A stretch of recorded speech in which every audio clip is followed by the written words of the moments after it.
Jai Shri Swaminarayan students, welcome back again to the virtual lecture series of Human Resource Management. Today we are on the lecture number 20. Okay, so let's see what we have learned through previous lecture. So, in previous lecture,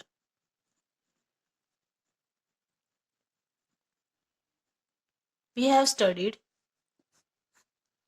different kinds of styles of leadership.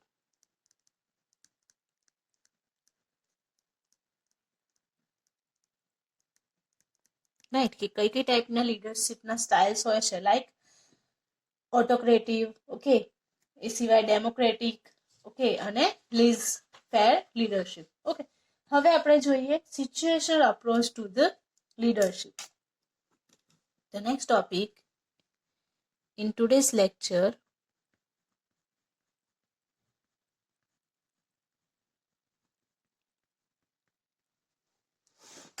include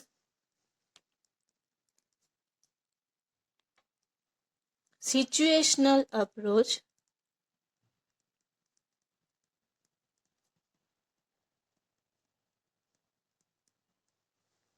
to leadership.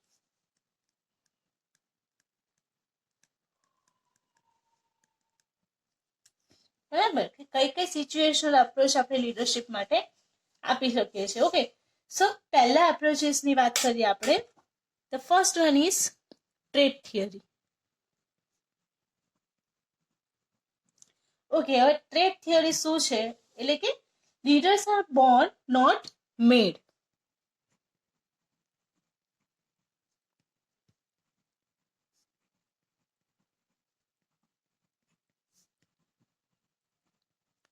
Trait theory એટલે કે રૂઢિચુસ્ત, બરાબર, એ કે વર્ષોથી જે ચાલી આવતી પરંપરા છે એના આધારે લીડરશિપનું જનરેશન થતું હોય છે. એટલે કે લીડર્સ આર બોર્ન નોટ મેડ, બરાબર, એટલે કે જન્મથી જે લોકો લીડર્સ હોય છે એમના વારસામાં લીડરશિપ હોય છે, બરાબર. સો એ બની નથી શકતા, ઓલરેડી એમની અંદર હોય છે. એ એવી ટ્રેટ થિયરી છે, માન્યતા છે, બરાબર. ટ્રેટ મીન્સ માન્યતા. ઓકે, જેની અંદર inborn qualities supplemented by the acquired qualities to be a leader. એટલે કે બોર્ન ક્વોલિટીઝ છે એ શું થાય છે? સપ્લિમેન્ટેડ, એટલે કે એના માટે એક બોન તરીકે હોય છે, બરાબર. એટલે કે એના થ્રુ શું થાય છે? જે પણ આપણું વર્ક છે એ કરવા માટે લીડરશિપની જે લાયકાતો છે એને જન્મથી જ મળેલી હોય છે. The second one is behavioural theory. Okay, so here behavioral theory ની અંદર the theory highlights the effective leadership. બરાબર, શું કરે છે? ઇફેક્ટિવ લીડરશિપ ને હાઇલાઇટ કરે છે. Okay, reflected in the behavior of the leader towards subordinate. Leader towards subordinates. બરાબર, તો કે બિહેવિયર છે, બરાબર, લીડરનું સબઓર્ડિનેટ સાથે કેવું છે એના બેઝિસ પર એ થિયરીને આપણે જનરેટ કરેલી છે, right. A leader generally behave with his subordinates like he is the autocrat, democrat or the free rank king. બરાબર, જો એવો બિહેવિયર એનો હશે તો નેગેટિવલી એ પોતાની છાપ આપતો હશે, બરાબર. So his ability leadership reflected in the different style of the function. બરાબર, એના આધારે એ નક્કી થતું હોવું જોઈએ, નાકી એના એટીટ્યુડના આધારે. Okay, third one is contingency theory. હવે આવ્યું કોન્ટીજન્સી થિયરીઝ, બરાબર. એટલે કે એક એવી થિયરી છે તો કે combination of the following three variables. બરાબર, તો કયા કયા થ્રી વેરિયેબલ્સ ને ફોલો કરે છે? The first one is leader. The second one is follower.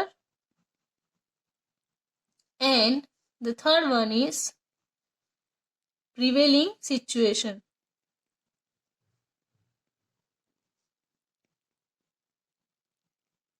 બરાબર, ત્રણ કન્ડિશન્સ ને ફોલો કરતું હોય, બરાબર. એક તો છે લીડર, એના ફોલોઅર્સ એટલે કે એ કેટલાને ઇન્ફ્લુઅન્સ કરે છે પોતાના વર્ક થ્રુ, અને એના થ્રુ કઈ સિચ્યુએશન જનરેટ થયેલી છે, બરાબર. પ્રિવેલિંગ સિચ્યુએશન કઈ કઈ છે એના થ્રુ પણ એ જનરેટ થતું હોય છે. So this is a well accepted theory and very appropriate, બરાબર, કે જેની અંદર ના કે એની ટ્રેડ થિયરી હોય, એટલે કે ના એની માન્યતાના આધારે હોય, ના કે એના બિહેવિયરના આધારે હોય, બરાબર. એ ક્યારે લીડર કહેવાય? જ્યારે એના ફોલોવર્સ હોય અને એને વર્ક જે કરવાનું છે, સિચ્યુએશન જે હેન્ડલ કરવાની છે, સારી રીતે કરી શકતો હોય, ત્યારે જ એ સેટિસ્ફેક્ટરી લીડર તરીકે થઈ શકે છે. Okay, now the fourth one, which is path goal theory.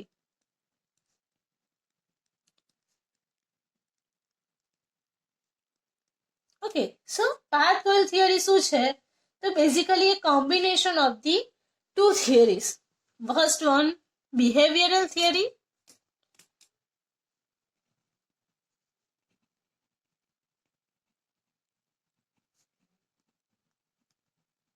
plus contingency theory.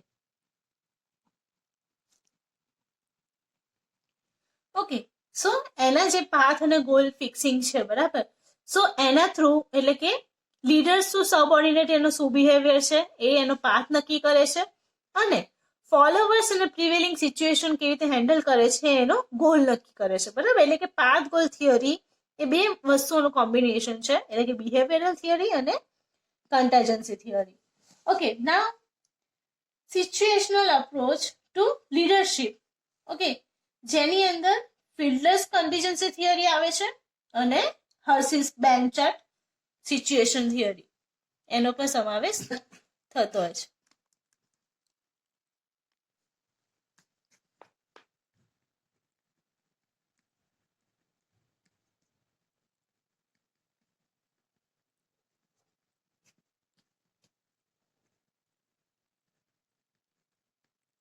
Right, situational approach to leadership.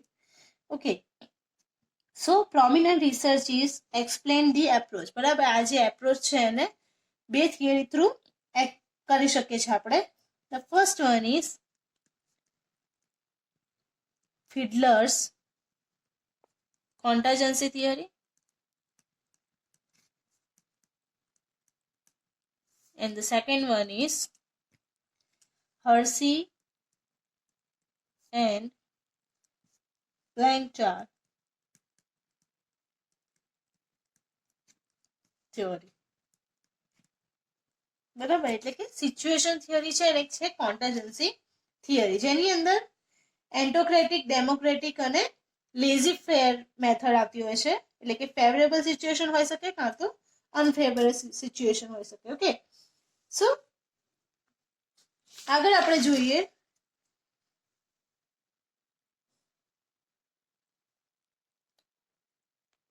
now let's see qualities of a good leader.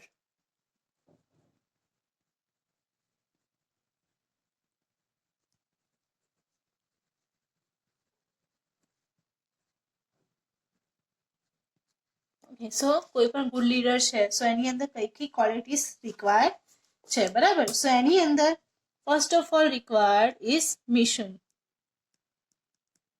Okay, mission એટલે કે mission refers to a rational of organization, એટલે કે જે પણ ઓર્ગેનાઇઝેશનનો મોટો છે, બરાબર, motive છે, એને ફૂલફિલ કરવા માટે ગુડ લીડર શું કરે છે. ઓકે, સો એ એના ક્વોલિટીઝની અંદર આવતું હોય છે. The second one is vision, એટલે કે ફ્યુચરમાં એ પોતાની કંપનીને કયા લેવલ પર જોવા ઈચ્છે છે, બરાબર. સો એને પોતાની રીતે વર્કઅપ કરાવવું પડશે. એ જો વિઝન અત્યારે ક્લિયર નથી, સો એને ક્લિયર અપ કરવા માટે એમ્પ્લોઈઝને શું કરવા પડશે? વધારે મોટિવ કરવા પડશે. ઓકે, સારા જે ડાયરેક્શન છે એમને બતાવવી પડશે અને એ પ્રમાણેનું વર્ક એમની પાસે કરાવવું પડશે, રાઈટ. સો એનું વિઝન એ પ્રમાણેનું ક્લિયર હોવું જોઈએ. Okay, after that the third one is innovative creativity.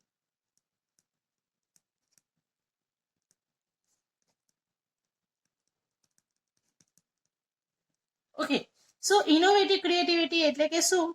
A leader primarily focuses on the identification of a problem and prescribes an appropriate situation. Okay, એટલે કે ideal identify problem and possible solution.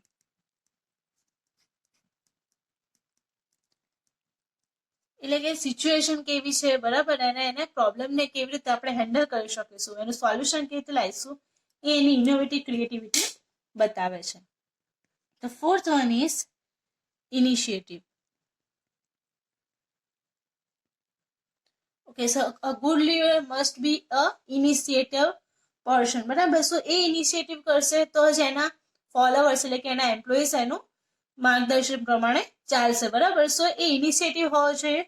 કોઈ પણ નવા quality એટલે કે take lead in trying some new creative and innovative ideas for the succession of the organization. Okay, after that the fifth one is achievement motivation.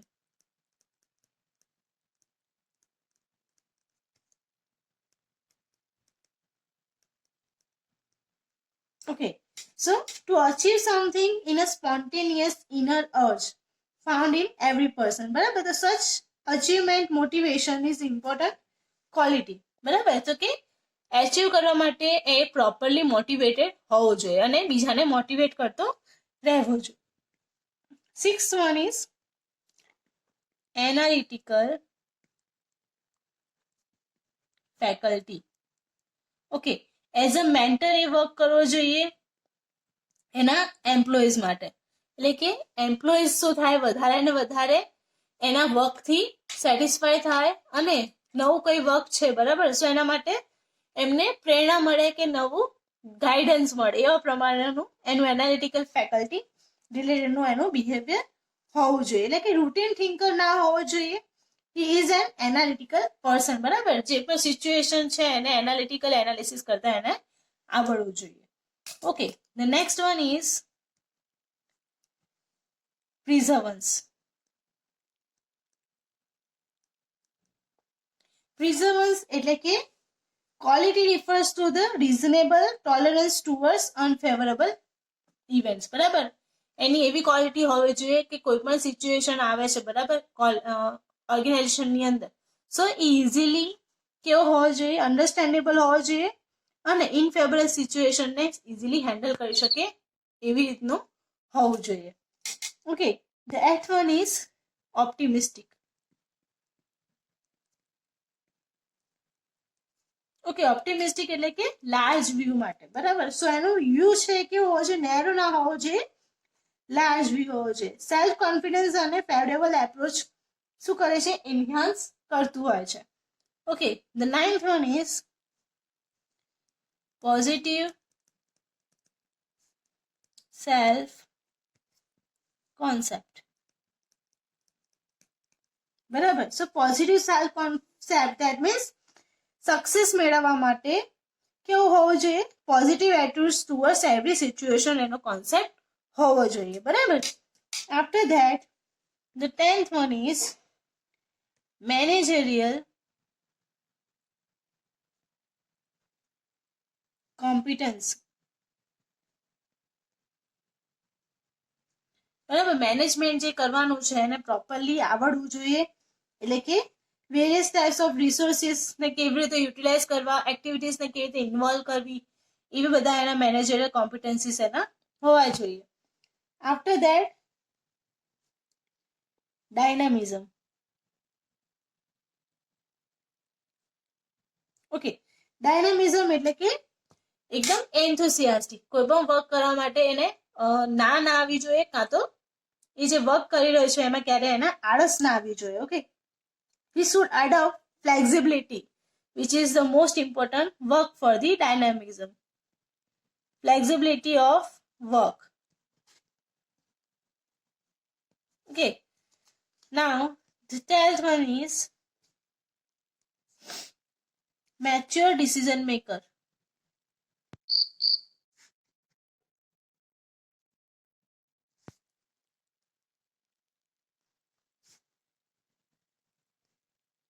Right, so કોઈ પણ સિચ્યુએશનને મેચ્યોરલી handle કરવો જોઈએ. He must be very smart and quick implementing the novel ideas. બરાબર, after that The 13th one is enterprising nature.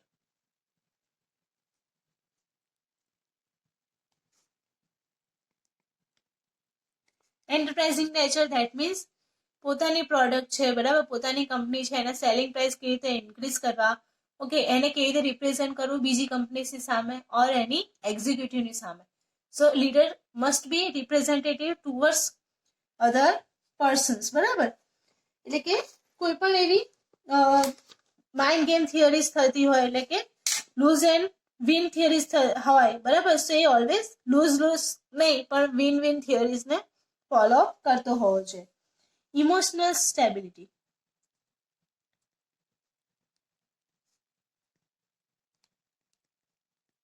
This is the most important. એટલે કે emotionally કેવો હોવો જોઈએ? સ્ટ્રોંગ હોવો જોઈએ.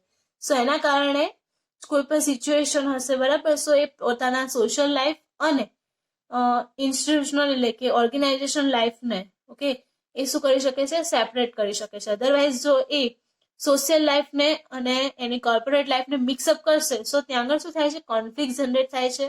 એનું ધ્યાન જે પણ વર્ક કરવાનું છે એમાં રહેતું નથી. એટલા માટે ઇમોશનલી કેવો હોવો જોઈએ? સ્ટેબલ હોવો જોઈએ. Okay, next the 15th one which is resourcefulness.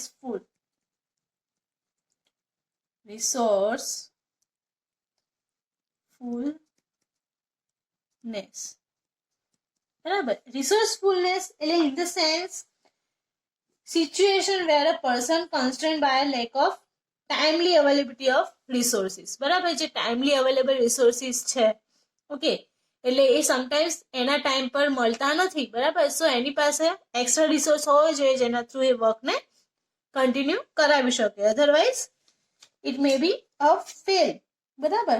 After that 16th which is positive outlook.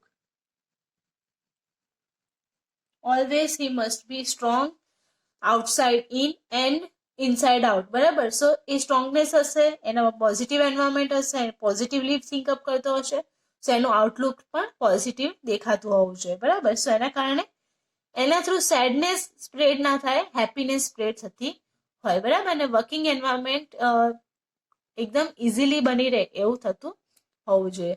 So in this lecture we are covering up these topics like situational approach, બરાબર, કે જેની અંદર 4 મેઇન થિયરીઝ આવે છે. That means threat theory, behavioural theory અને contingency theory. Okay, સો trait theory એટલે કે એ કેવી છે? માન્યતાના આધારે, ટ્રેટના આધારે થતી થિયરી છે. વેર they follows a rule where leaders are born not made. Behavior theory where behavior is noticeable, right, like leader to the subordinates કેવો છે. Contingency theories which leader, follower and prevailing situation કેવી રીતે handle કરે છે એના પર dependent રહેલી છે, જે વેલ એક્સેપ્ટેડ છે.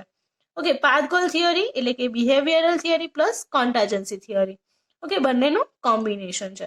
ઓકે, એના આધારે બે અલગ થિયરી બનાવી. કોણે? તો કે ફિડલર્સે, જેને કોન્ટેજન્સી થિયરી આપી છે, એન્ડ હર્સી એન્ડ બ્લેન્ચાર્ડ કે જેને સિચ્યુએશન થિયરી પ્રોવાઈડ કરી છે.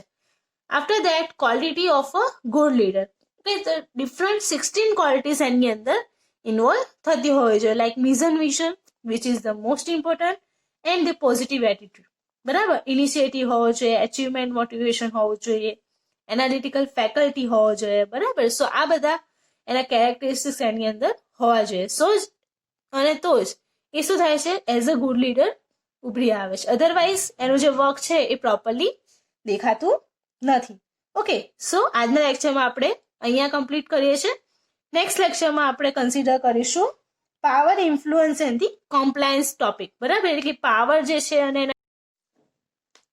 એટલે કે ઇન્ફ્લુઅન્સ અને કમ્પ્લાયન્સ કેવી રીતે વર્ક કરે છે આપણે જોઈશું. Okay, so I M Krishna Panchal signing of. જય શ્રી સ્વામિનારાયણ.